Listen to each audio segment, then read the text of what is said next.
ప్రతిరోజు ఈ పని రేపు చేద్దాం అనుకోకు. రేపు అనేది లేదు. ఈరోజే నిజం. అలా అనుకుంటూ ఉంటే ఏదో ఒక రోజు బాధపడతావు. అయ్యో! ఈ పని ఆ రోజు చెయ్యాల్సిందే అని. ఈ సమాజం మనల్ని మారుస్తూ ఉంటుంది. మనం ఒకలా బతకాలి అనుకుంటే ఇంకోలా బతికేలా చేస్తుంది. ఇప్పుడిప్పుడే నేర్చుకుంటున్నా ఎలా బతకాలి అని. నో చెప్పడం, నటించే వాళ్ళకి దూరంగా ఉండడం, ముఖ్యంగా నా కోసం నేను బతకడం. ఒకరి కింద పని చేయడానికి సిగ్గుపడకు. ఆ పని కూడా చెయ్యని వారు ఇక్కడ చాలామంది ఉన్నారు.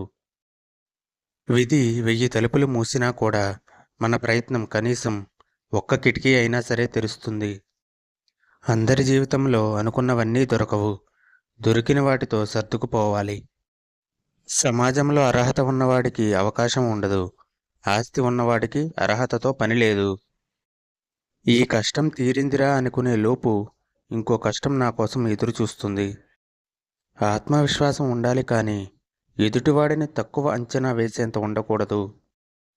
ఒక నిజం అప్పుడు మాత్రమే బాధ పెడుతుంది, కానీ ఒక అబద్ధం జీవితాంతం బాధ పెడుతుంది.